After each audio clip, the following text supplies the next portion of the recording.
नमस्कार दोस्तों, मैं गौतम सिंह गोकुल क्लासेस में आप सभी का स्वागत करता हूं। आज आपके लिए लेकर आया हूं board exam class 9th math 2023 set B.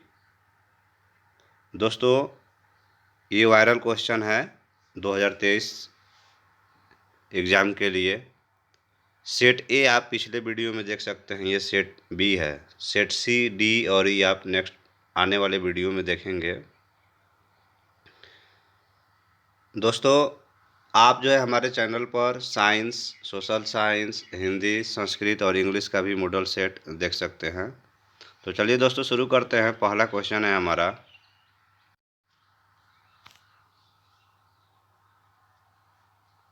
पहला क्वेश्चन है पाई कैसी संख्या है? परमेय, अपरमेय, अवास्तविक या इनमें से कोई नहीं। तो पाई एक अपरमेय संख्या है, हमारा आंसर हो जाएगा बी नंबर। नेक्स्ट क्वेश्चन है, निम्नलिखित में कौन परमेय संख्या √2 और √3 के बीच में है? तो देखिए, √2 का मान होता है 1.414 और √3 का होता है 1.732। तो 4 और 7 के बीच में हम देखेंगे तो क्या दिख रहा है आपको? 1.6। ये भी आपको दिख रहा है, तो हमारा आंसर हो जाएगा सी नंबर। क्वेश्चन नंबर 3, निम्नलिखित में किसका दशमलव प्रसार शांत होगा? देखिए, दशमलव प्रसार शांत उसी का होता है, बाटा में कोई भी चीज़ दिया हो संख्या आपका, तो उसको पहले कटा दीजिए। कटाने के बाद नीचे 2 और 5 का गुणनखंड सिर्फ बचेगा। 2, 5, 2 कितना बार भी हो सकता है, 5 कितना बार भी रहे, तो आपका दशमलव प्रसार जो है शांत होगा। ठीक है, तो यहाँ पर क्या है आपका दशमलव प्रसार शांत जो है देखना है कि कौन होगा। तो देखिए, यहाँ पे आपका 40 जो देख रहे हैं, नीचे 40 बचा हुआ है, 13/40। तो 40 का हम फैक्टर करेंगे तो यही ना होगा, 2 गुणे 2 गुणे 2 गुणे 5। तो 2 कितना बार भी हो, 5 एक बार। ये आपका जो है दशमलव प्रसार शांत होगा। ठीक है, तो सी नंबर आपका आंसर हो जाएगा। नेक्स्ट क्वेश्चन देखिए क्या है।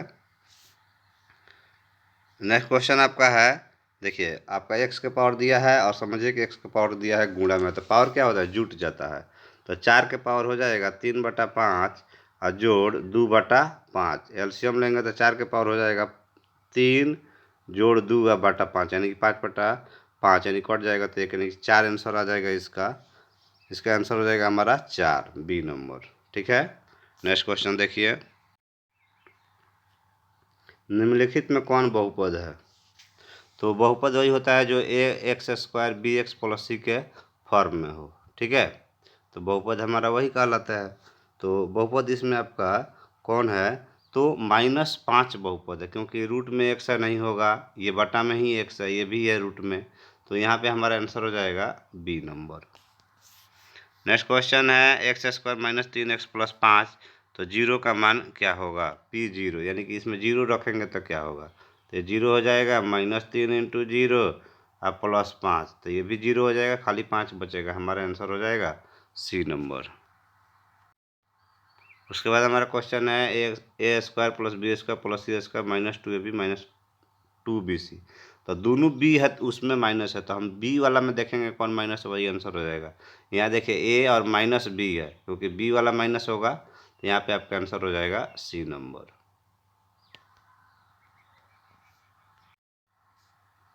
अब क्वेश्चन है, निम्नलिखित पदों में कौन एक पद है? एक पद का मतलब है दोस्तों कि मतलब वो अकेले हो, एक ही हो।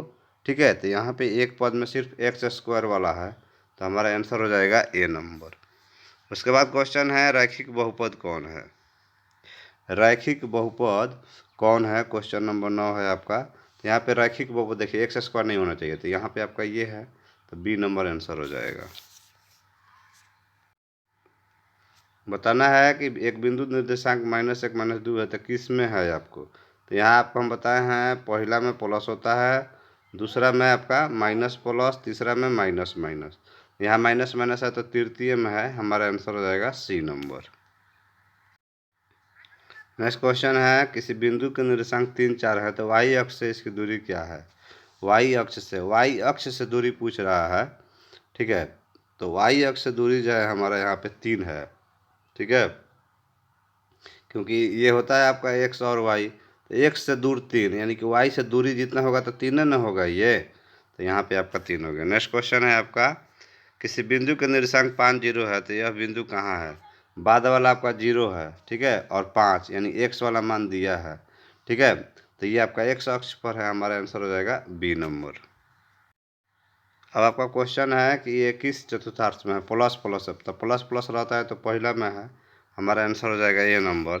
उसके बाद क्वेश्चन है x बराबर 4 का आलेख सरल रेखा है, तो आपको हम बता दें दोस्तों 14 नंबर क्वेश्चन जो है आपका, ये y अक्ष के समानांतर होगा, y अक्ष के समानांतर होगा क्योंकि x का मान दिया हुआ है सरल रेखा में, तो बी नंबर आंसर हो जाएगा।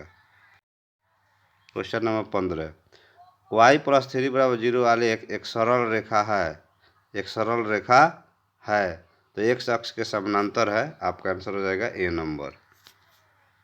एक बिंदु से होकर कितनी रेखाएं खींची जा सकती है, एक बिंदु से कितनी रेखा खींची जा सकती है, अनंत खींचा जा सकता है, बहुत खींचा जा सकता है, सी नंबर आंसर हो जाएगा। एक रेखा पर कितने बिंदु होते हैं, तो एक रेखा पे अनंत बिंदु होते हैं, आप भी जानते हैं दोस्तों। अब देखिए, अब सवाल है कि दो कोण जो जो कोण दो कोण से बड़ा किंतु चार कोण से छोटा हो उसे क्या कहते हैं, आपको बताना है, ठीक है। ये आपका क्वेश्चन है 18 नंबर, ठीक है। तो दोस्तों आपको हम बता दें कि पण्यंत कोण कहते हैं, हमारा आंसर हो जाएगा बी नंबर। 25 डिग्री के पूरक कोण क्या होगा, 25 डिग्री के पूरक कोण जो है आपको बताना है, ठीक है। 25 डिग्री के पूरक का है, 90 में से 25 हम घटा देंगे, 90 में से 25, तो 90 में से 25 गए तो 65 डिग्री, हमारा आंसर होगा डी नंबर। एक न्यून कोण का माप है, एक न्यून कोण का माप क्या है, 20 नंबर क्वेश्चन है, तो 0 और 90 डिग्री के बीच, हमारा आंसर हो जाएगा ए नंबर। यदि त्रिभुज के दो कोणों का योग 90 डिग्री है, वह त्रिभुज निम्नलिखित में किस प्रकार का त्रिभुज होगा। दो कोणों का योग जो है 90 डिग्री है, ठीक है, तो किस प्रकार का त्रिभुज होगा ये आपको जो है बताना है। 21 नंबर क्वेश्चन है, तो समकोण त्रिभुज होगा, आपका आंसर डी नंबर हो जाएगा। उसके बाद आपका क्वेश्चन है, एक त्रिभुज में अधिकतम कितने न्यून कोण संभव है, तो 3 कोण संभव है न्यून कोण, आपका आंसर हो जाएगा डी नंबर। अब क्वेश्चन है, चतुर्भुज के चारों कोणों का योग कितना समकोण होता है, चारों कोणों का योग कितना समकोण होता है, तो 4, हमारा आंसर हो जाएगा डी नंबर। अब क्वेश्चन है, समांतर चतुर्भुज के समूह कोण होते हैं, तो समांतर चतुर्भुज के समूह कोण होते हैं, इस टाइप के आपका क्वेश्चन है, तो बराबर होते हैं, आपका आंसर होगा सी नंबर। नेक्स्ट क्वेश्चन है, समांतर चतुर्भुज के विकर्ण, तो समांतर चतुर्भुज के विकर्ण होते हैं परस्पर समद्विभाजित करते हैं, हमारा आंसर हो जाएगा बी नंबर। किसी त्रिभुज की दो भुजाओं के मध्य बिंदुओं को मिलाने वाली रेखाखंड तीसरी भुजा को क्या कहते हैं, तीसरी भुजा को क्या कहते हैं, ये आपको बताना है। क्वेश्चन नंबर है आपका 26। तो किसी त्रिभुज की दो भुजाओं के मध्य बिंदु को मिलाने वाली रेखाखंड तीसरी भुजा की आधी होती है, हमारा आंसर हो जाएगा ए नंबर। वृत्त के एक ही खंड के कई दो कोण किस प्रकार के होते हैं, किस प्रकार के होते हैं, ये आपको बताना है। तो दोस्तों बराबर होते हैं, यहाँ पे आंसर हो जाएगा आपका बी नंबर। अब आपका क्वेश्चन है, अर्धवृत्त के कोण कितने समकोण के बराबर होते हैं, तो अर्धवृत्त के कोण कितने समकोण के बराबर होते हैं, तो 1, हमारा आंसर हो जाएगा 1।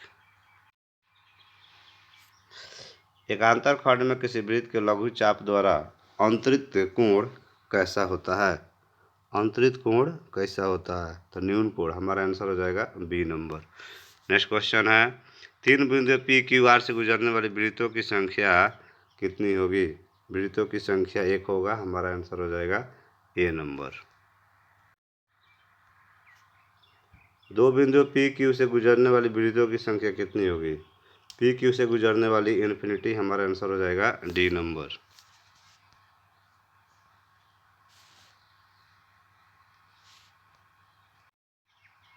अब क्वेश्चन है, ए भुजा वाले समबाहु त्रिभुज का क्षेत्रफल क्या होता है, तो समबाहु त्रिभुज के क्षेत्रफल बराबर आपका हो जाता है दोस्तों √3/4 गुणे भुजा स्क्वायर। तो हमारा आंसर हो जाएगा बी नंबर। एक समद्विबाहु त्रिभुज का आधार 30 है, क्षेत्रफल 120, तो परिमिति क्या होगा? क्वेश्चन नंबर 33 है, तो 64 सेंटीमीटर आएगा आपका सॉल्यूशन। आंसर हो जाएगा सी नंबर। ABC आयाम वाले किसी घनाभ का आयतन भी है, पृष्ठ क्षेत्रफल एस है, तो इतना बराबर क्या होगा? पृष्ठ क्षेत्रफल आपका ये है। क्वेश्चन नंबर 34 है, तो दोस्तों 1/भी आ जाएगा हमारा आंसर सॉल्यूशन करने पे। आंसर हो गया बी नंबर। किसी घनाभ के 3 संलग्न फलकों के एक्स, वाई और जेड के आयतन भी हो, तो निम्न में कौन सा सत्य है? घनाभ का आयतन होगा एल गुणे बी गुणे एच, तो एक्स गुणे वाई गुणे जेड, भी बराबर, ठीक है, आयतन बराबर। हमारा आंसर हो जाएगा ए नंबर। समान ऊंचाई के दो बेलनों के आयतन का अनुपात, बेलनों के आयतन का अनुपात इतना है, तो इनके पृष्ठ क्षेत्रफल ज्ञात करना है। पृष्ठ क्षेत्रफल जो है निकालना है।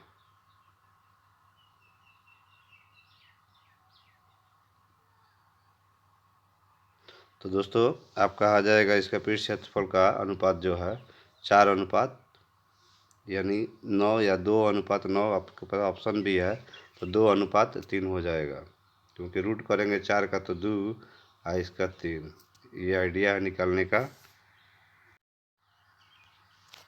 एक बेलन आधार की परिधि इतना है, उसकी ऊंचाई इतना है, बेलन का आयतन निकाले। परिधि दिया है तो 2πr बराबर 144 होगा, ठीक है। तो 22 दूना 44, तो आर का मान आ जाएगा हमारा, और फिर बेलन का आयतन πr²h, तो πr²h से हम निकाल लेंगे, तो आ जाएगा 66 50.30 सेंटीमीटर क्यूब। ए नंबर आंसर हो जाएगा। दो संख्यों की ऊंचाइयों का अनुपात इतना है, आधार विज्ञाओं का अनुपात इतना है, तो उनके आयतनों का जो है वैल्यू निकालना है।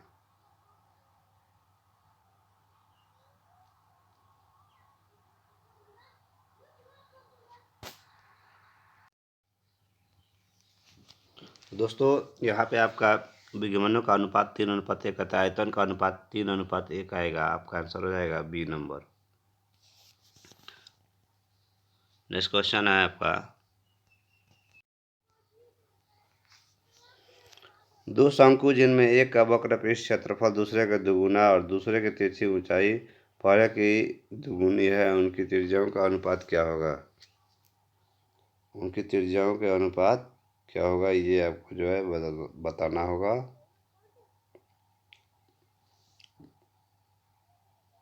तो दोस्तों आपको हम बता दें, त्रिज्याओं का अनुपात होगा आपका 4:1। हमारा आंसर हो जाएगा बी नंबर। 20 सेंटीमीटर तिर्यक ऊंचाई वाले शंकु के वक्र पृष्ठीय क्षेत्रफल ज्ञात करें, जिसका क्षेत्रफल इतना दिया है, शंकु का आयतन निकालें। तो वक्र पृष्ठीय क्षेत्रफल आपको निकाल लेना है, ठीक है। वक्र पृष्ठीय क्षेत्रफल निकाल कर आपको जो है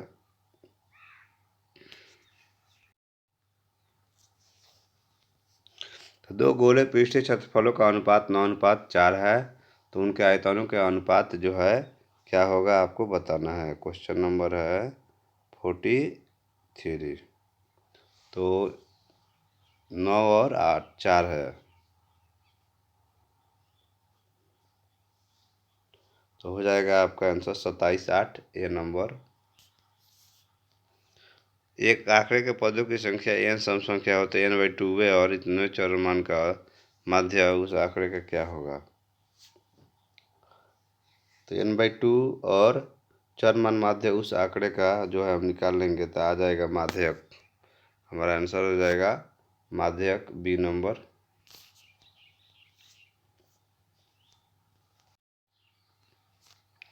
आंकड़े 1 5 3 4 7 12 का माध्यक है, ठीक है। माध्यक आपको निकालना है 3 3 6 1 7, 7 गो है, ठीक है। गिनने पर कितना है जी?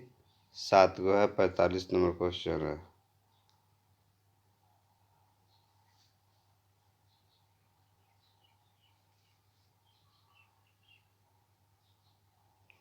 तो आपका जो है सीधे अगर हम लेते हैं इस तरह से बीच वाला, तो 4 आंसर हो जाएगा, 1 2 3 और 4। ठीक है, तो 4 आएगा आंसर, तो ये नंबर हो जाएगा।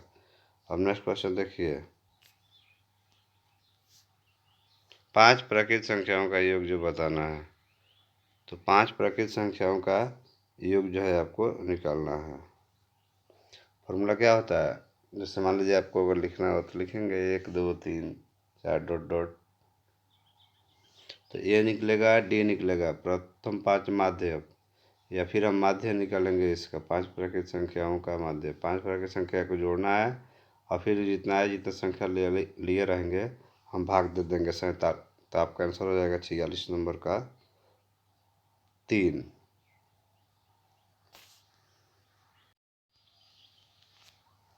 वह मान जो वर्ग की उच्च सीमा और निम्न सीमा को ठीक बीच में रहता है क्या कहलाता है? वर्ग चिन्ह या वर्ग माप परिसर या इनमें से कोई नहीं।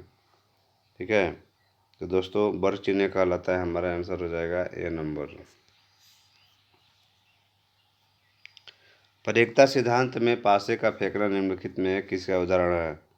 पासे का फेंकना एक तरह का घटना है, हमारा आंसर हो जाएगा ए नंबर।